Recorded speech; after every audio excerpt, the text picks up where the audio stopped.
ইসলাম মহিলাদেরকে কি অধিকার দিয়েছে। দেখবেন বর্তমান মানুষ কিন্তু বর্তমান ইহুদি খ্রিস্টান নাসারা একটি কথা বলে মানুষকে বিভ্রান্ত করে বেড়াচ্ছে। তারা বলে ইসলাম নাকি মহিলাকে অধিকার দেয়নি, ইসলাম নাকি মহিলাকে ছোট্ট করেছে। ইসলাম ধর্মের মধ্যে এইরকম অনেক হিন্দু বলে থাকে যে ইসলাম নাকি মহিলাকে কোনো অধিকার দেয়নি। এইরকম অনেক খ্রিস্টান বলে থাকে ইসলাম নাকি মহিলাকে কোনো অধিকার দেয়নি, ইসলাম নাকি ইসলামে মহিলাদেরকে ছোট্ট বানানো হয়েছে।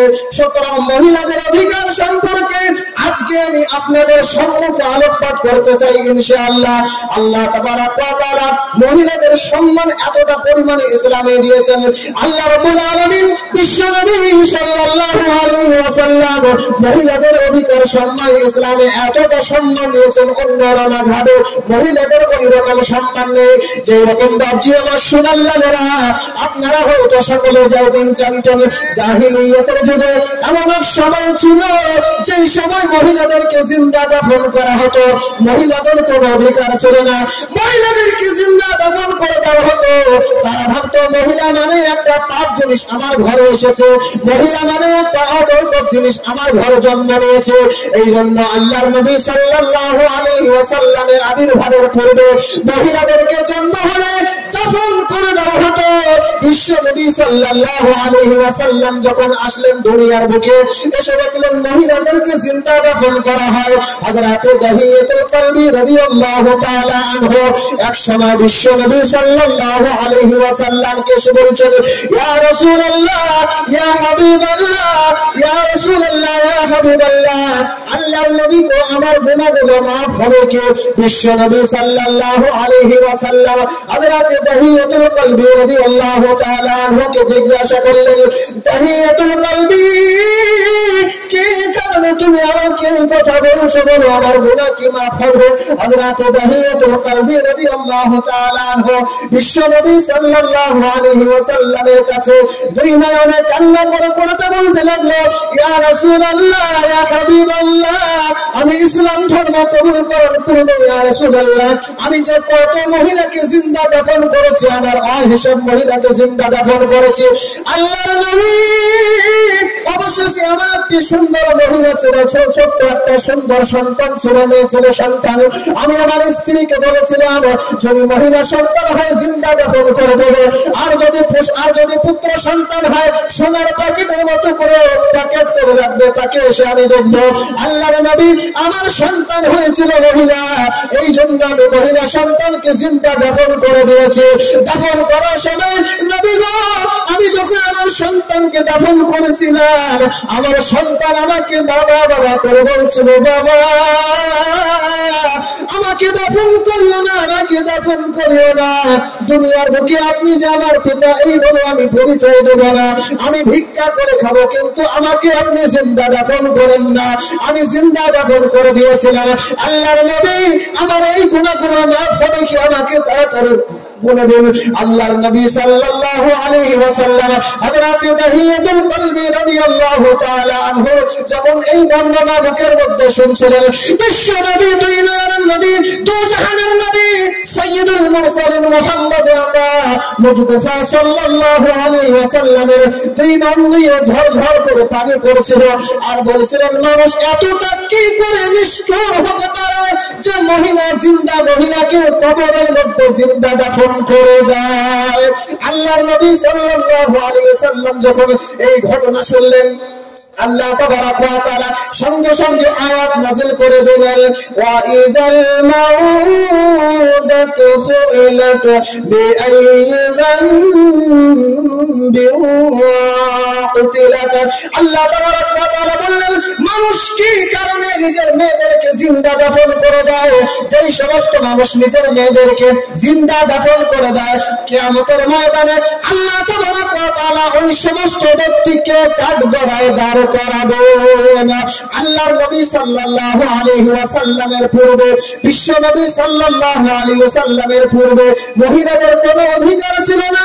বর্তমান জামানায় যেই সমস্ত মানুষ বলে ইসলাম মহিলাদেরকে কোনো অধিকার দেয়নি, অনেক মানুষ এই কথা বলে মিছিল করে। দেখবেন বাংলাদেশে আমি দেখেছি তারা মিছিল করে এই কথা বলে যে ইসলাম নাকি মহিলাকে কোনো অধিকার দেয়নি। এই কথা বলে তারা বলে, আজকাল বিদেশি মানুষরা এই কথা বলে যে ইসলাম নাকি মহিলাকে কোনো অধিকার দেয়নি। আমি দ্বারকাহীন কণ্ঠে বলতে পারি, ইসলাম মহিলাকে যে অধিকার, ইসলাম মহিলাকে যে সম্মান দিয়েছে, পৃথিবীর কোন মাযহাব আর কোন ধর্মের মধ্যে এরকম সম্মান দেওয়া হয় নাই। বলে ঠিক কিনা? কোন মাযহাবে, কোন ধর্মের মধ্যে এরকম সম্মান দেওয়া হয়নি।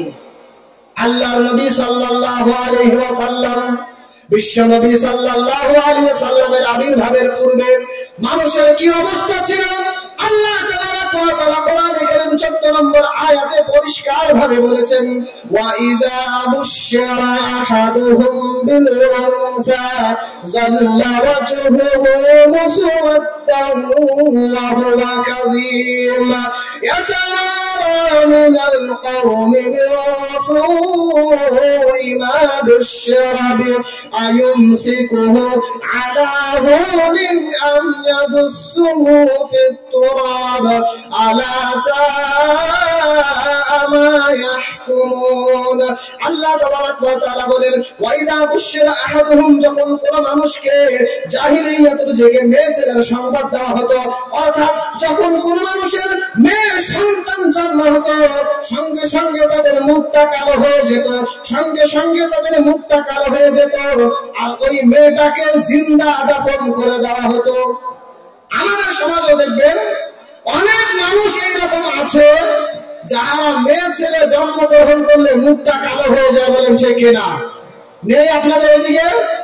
নেই বলে আছে। মেয়ে ছেলে হলে মুখ কালো হয়ে যায়।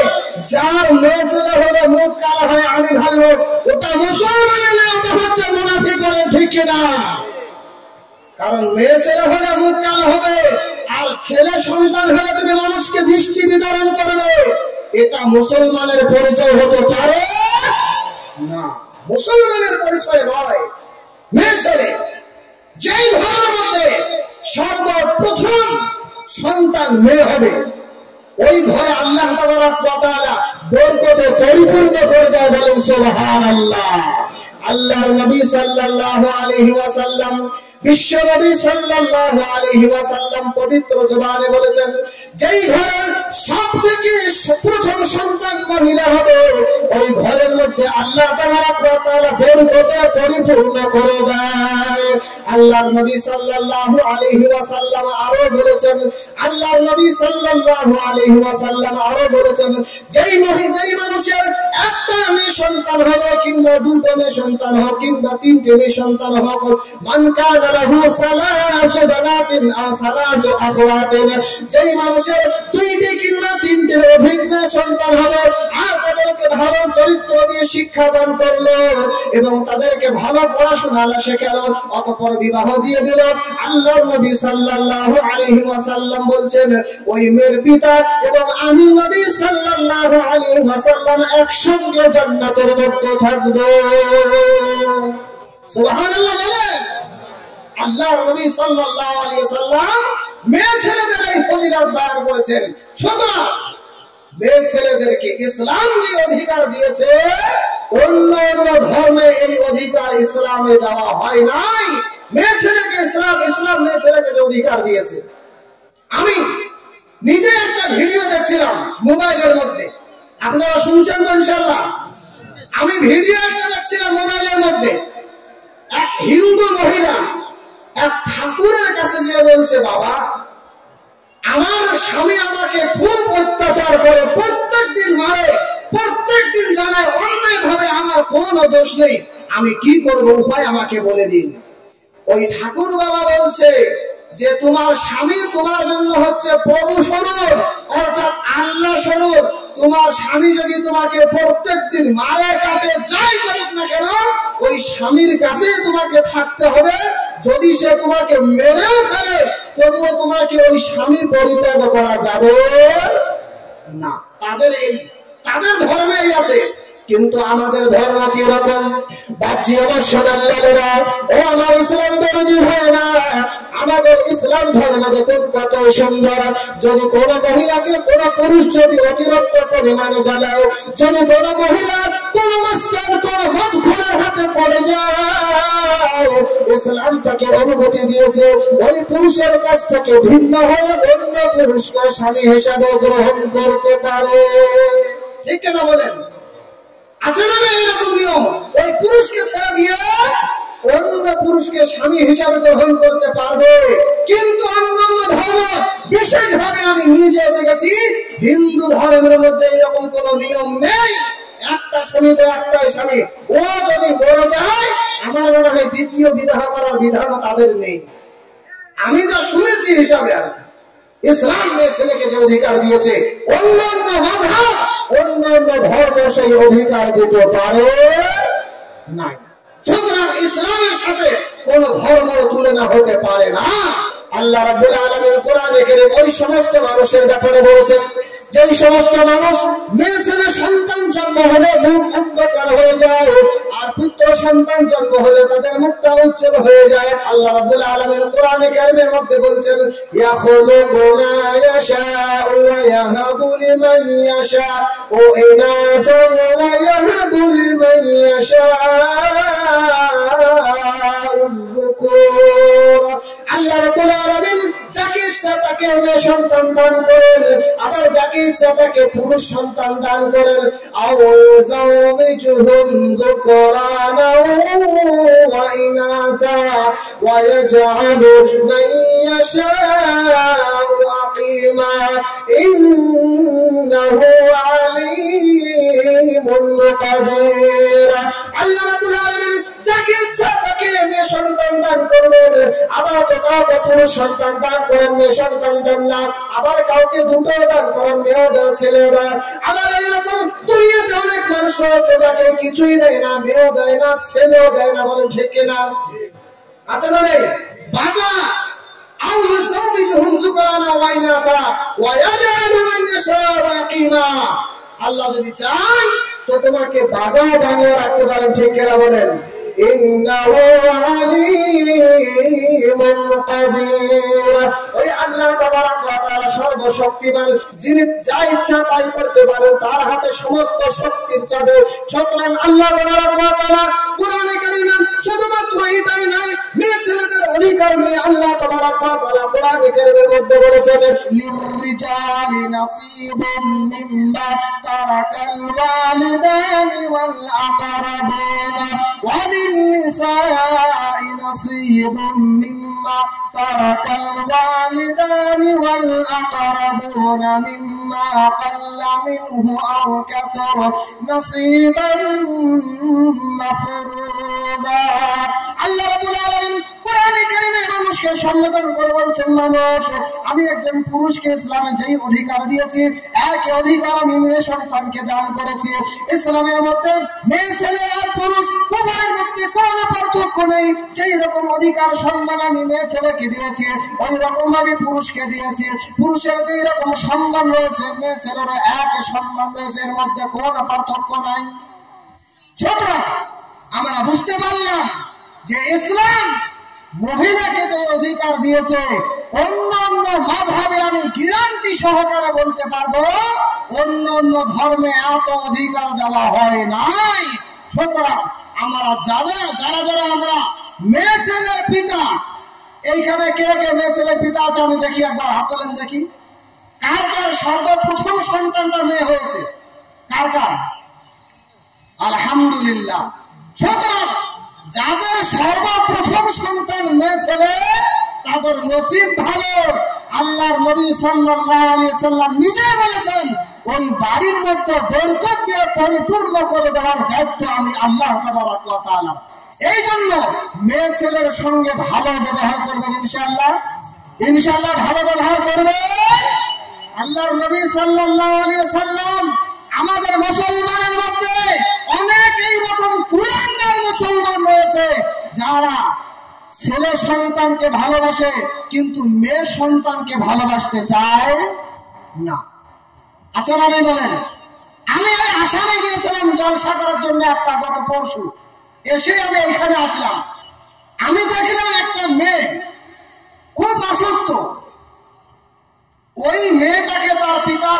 কলকাতা নিয়ে যাবে ট্রিটমেন্ট করার জন্য, মুসলমান। আমি তাকে জিজ্ঞাসা করলাম, ভাই এত অসুস্থ মেয়ে আপনার, আপনি কেন একটা টিকিট করলেন না রিজার্ভেশন? সে বলল, ভাই খেয়াল ছিল না। আমি তাকে খুব ধমকালাম যে আপনার মেয়ে ছেলে বলে এইটা আপনি করেননি, যদি আপনার ওটা ছেলে হতো আপনি 2 মাস আগে টিকিট বুকিং করতেন, ঠিক কিনা বলেন?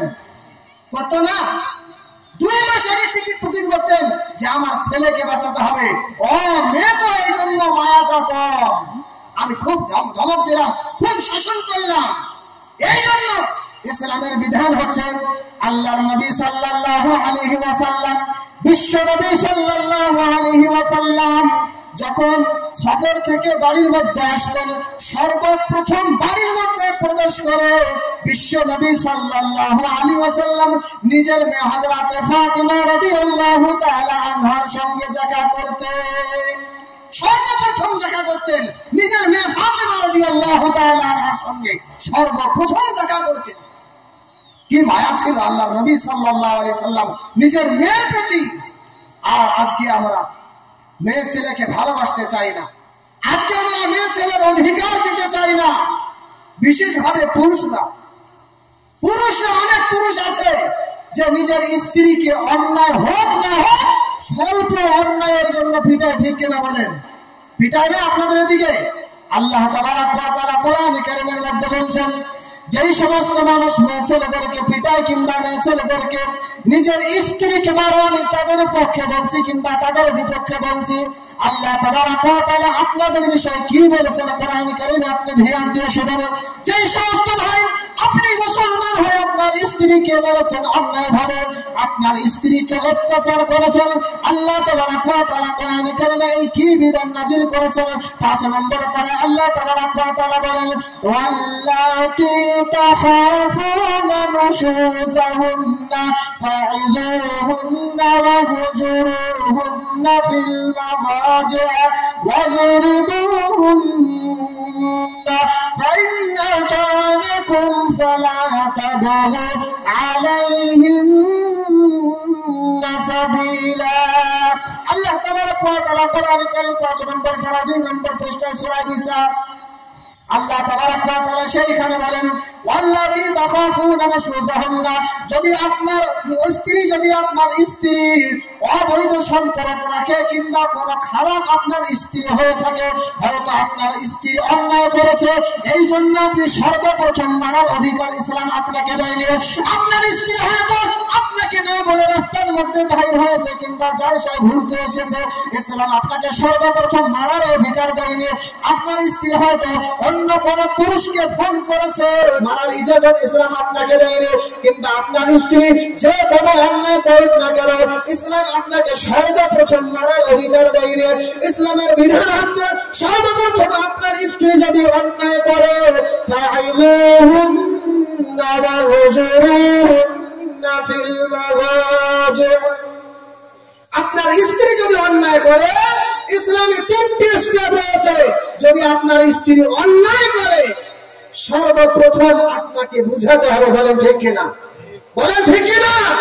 বুঝাতে হবে।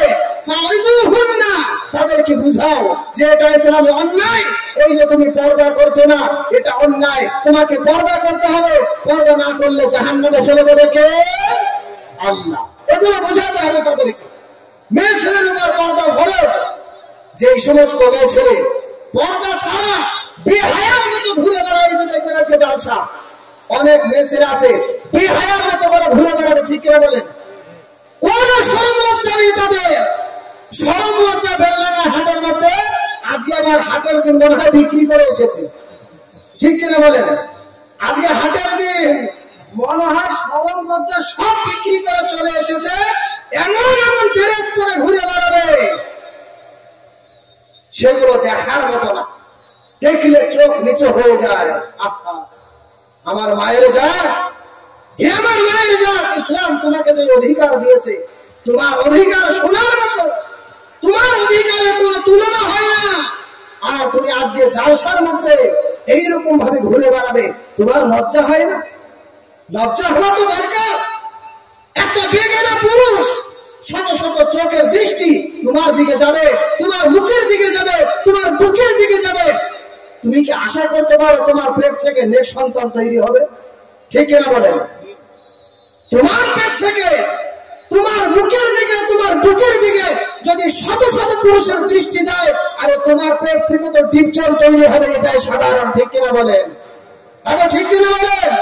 তোমার পেট থেকে ডিপজল আর নিশা সওদাগর তৈরি হবে, এটাই সাধারণ। তুমি যে বেহায়ার মতো করে রাস্তায় ঘাটে ঘুরে বেড়েছো, ইসলাম তোমাকে অধিকার দেয়নি। নেক সন্তান পেতে গেলে মাদেরকেও নেক হয়ে থাকতে হবে। বলেন ঠিক কিনা বলেন?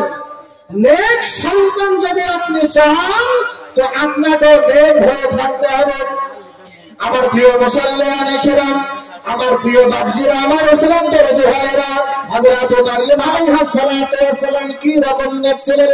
ইতিহাসের পাতা আপনি খুলে দেখেন, যে সমস্ত দুনিয়ার বুকে আল্লাহ তাবারক ওয়া তাআলা আল্লাহর ওলিদেরকে দুনিয়ার বুকে প্রেরণ করেছেন, তাদের মাদের দিকে আপনি তাকান, তারা কি রকম ওলিয়া ছিলেন, তারা কি রকম নেক ছিলেন, তারা কি রকম সৎ ছিলেন। হযরত ঈসা আলাইহিস সালাতু ওয়াস সালাম নাম শুনেছেন? আগর নাম শুনেননি মনে হয়? ঈসা আলাইহিস সালাম কি ছিলেন? নবী ছিলেন। কি ছিলেন? নবী ছিলেন। আল্লাহর নবী সাল্লাল্লাহু আলাইহি ওয়াসাল্লামের পূর্বিকার নবী, আল্লাহর নবী সাল্লাল্লাহু আলাইহি ওয়াসাল্লামের পূর্বিকার নবী হযরত ঈসা আলাইহিস সালাতু ওয়াস সালাম। তার মা ছিল হযরত মারইয়াম। কি রকম সততা ছিলেন আর কি রকম গোনা থেকে বাঁচতেন। ও আমার মা, আপনাকে আমি বলি, আপনার মেয়েদেরকে আপনি কেন রাস্তায় ঘাটে বাইরে হতে দেবেন? আপনার মেয়েদেরকে আপনি কেন রাস্তার মধ্যে বাহির হওয়ার পারমিশন দিলেন? আর আপনার মেয়েকে আপনি কেন নিজের দুলা ভাইয়ের সঙ্গে রাস্তায় ঘোরার পারমিশন দিলেন না? আমার বাপজি, আমার সোনার লালারা, আমার চাচারা, আপনার মেয়েকে আপনি কেন নিজের দুলা ভাইয়ের সঙ্গে এই ফুচকার দোকানে ফুচকা খাওয়ার অনুমতি দিলেন? আমাকে বলেন, আপনার মেয়েকে যদি আপনি এইরকম অনুমতি দেন, ওই মেয়ের পক্ষ থেকে কোনদিন আল্লাহর ওলি তৈরি হতে পারে না। হযরত মারইয়াম আলাইহিস সালাতু ওয়াস সালাম কি রকম নেক ছিলেন, কি রকম আল্লাহর ওলি মহিলা ছিল। হযরত মারইয়াম আলাইহিস সালাতু ওয়াস সালাম সব সময় বাড়ির মধ্যে থাকতেন, কোন সময় বাইরে বাইর হতেন না, কোন বেগানা পুরুষের মুখ দেখতো না, কোন পুরুষের দিকে তাকাতো না।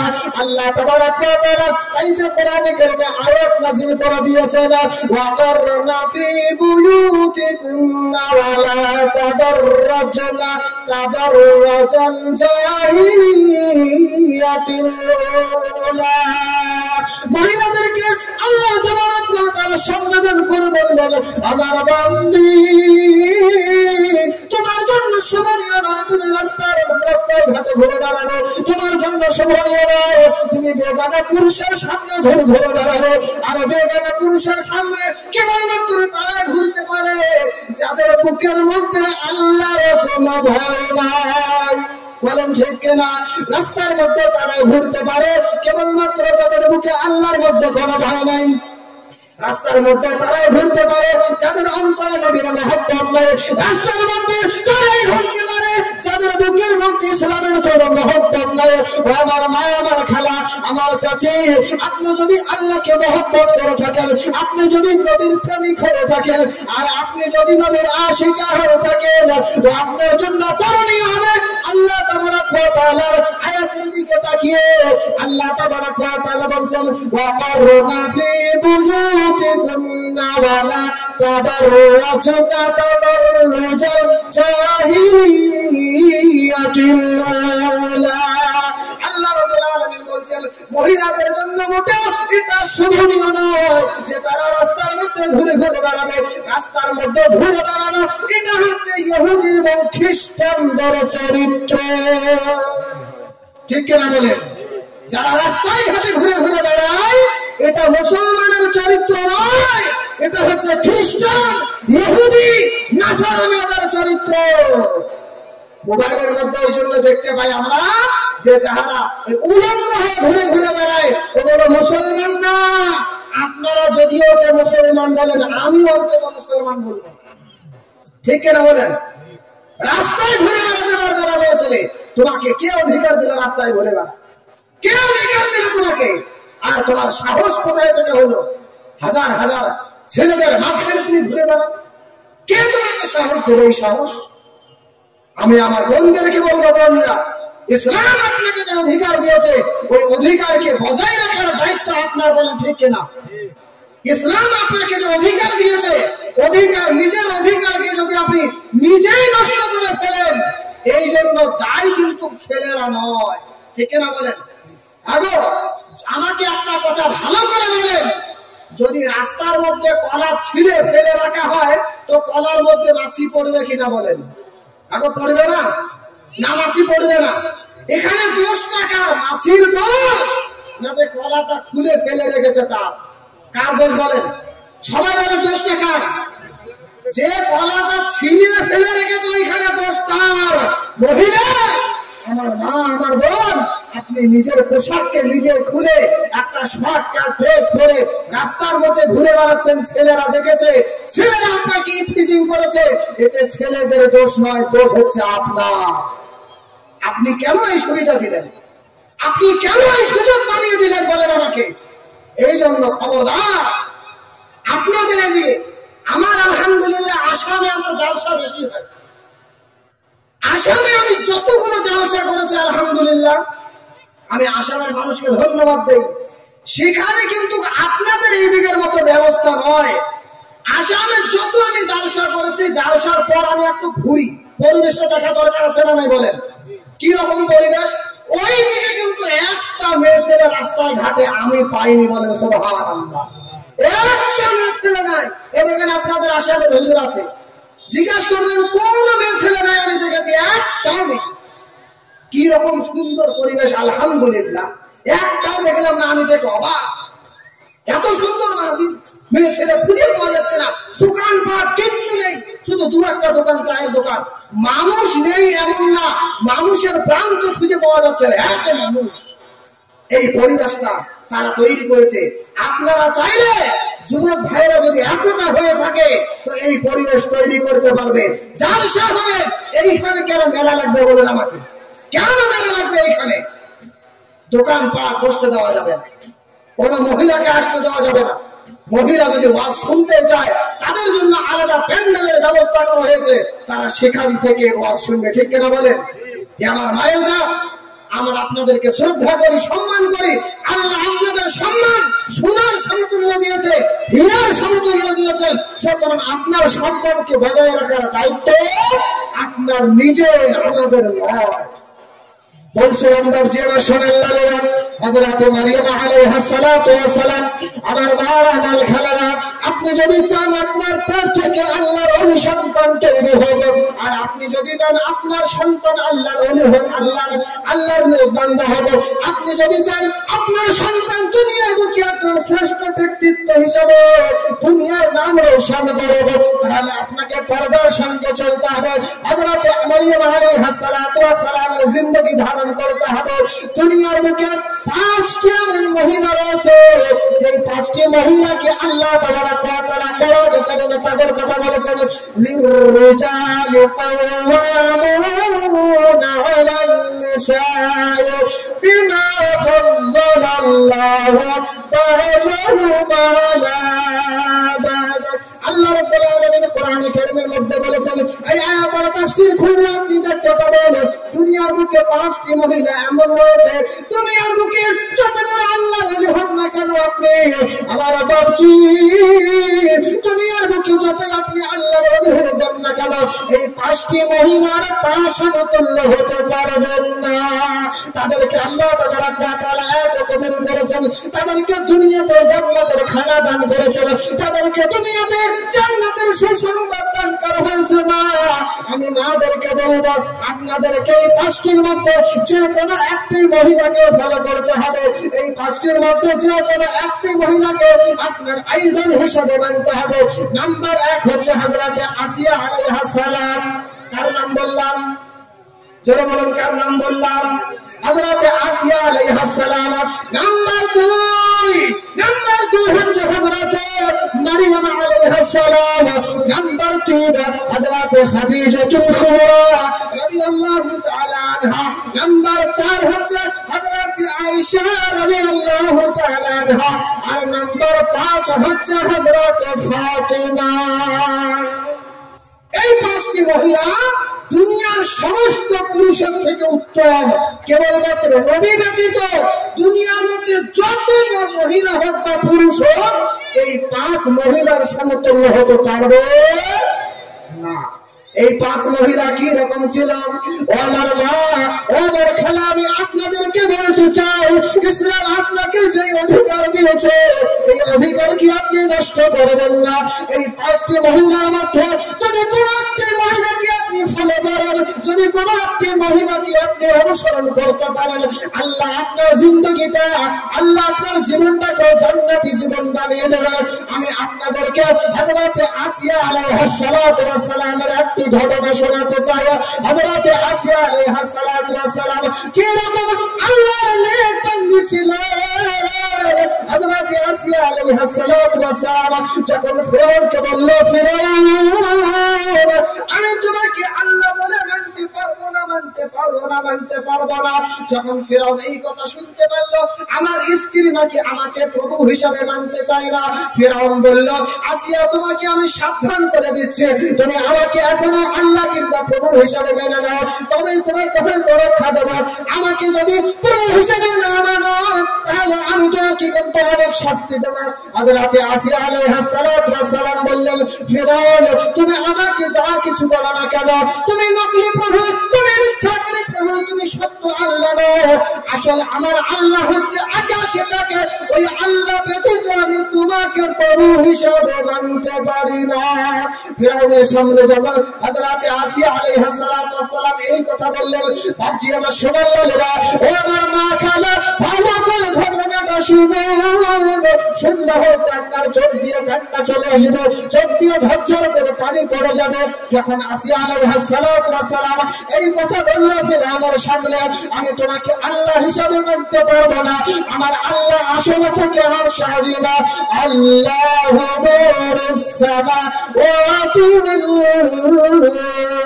আরদ, আল্লাহ রাব্বুল আলামিন আমার আল্লাহ আকাশের মধ্যে থাকে, তোমাকে আমি আল্লাহ হিসাবে মানতে পারবো না। ফিরআউন বলল, আসিয়া তোমাকে আমি সাবধান করে দিচ্ছি, আমাকে আল্লাহ বলে মেনে নাও। আসিয়া আলাইহিস সালাতু ওয়াস সালাম বললেন, না তোমাকে আমি আল্লাহ হিসাবে মানবো না। ফিরআউন হুকুম দিয়ে দিল, আসিয়াকে বাঁধো, মাটির মধ্যে তক্তার মধ্যে শুয়ে দাও, তক্তার মধ্যে শুয়ে দে, তার হাতের মধ্যে পেরেক মারতে শুরু করে দাও, পায়ের মধ্যে পেরেক মারতে শুরু করে দাও। পাবজি আবার পেরেক পর্যন্ত কাকে বলে? গজাল মারার কথা বললো। হযরত আসিয়াকে বেঁধে তক্তার মধ্যে শুয়ে দেওয়া হলো।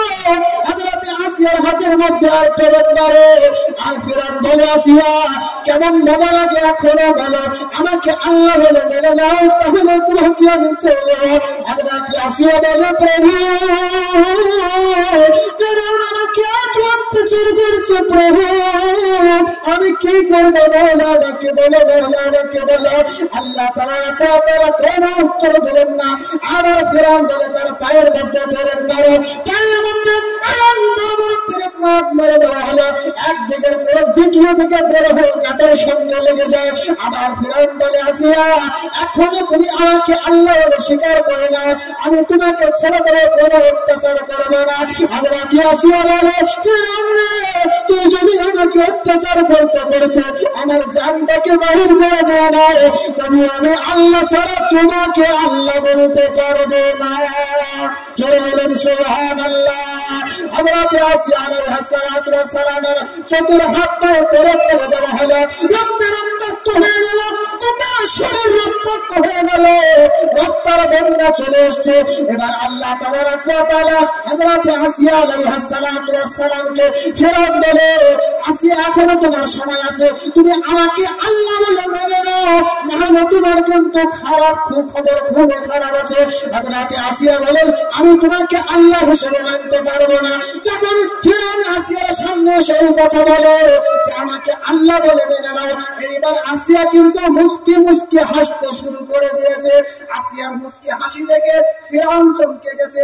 ফিরআউন বলে, আসিয়া তোমাকে আমি এত কষ্ট দিলাম, হাতের মধ্যে পেরেক মারলাম, পায়ের মধ্যে পেরেক মারলাম, গোটা শরীরকে আমি রক্তাক্ত করে দিলাম, আবার তোমার কেন এই মুস্কি হাসি কেন?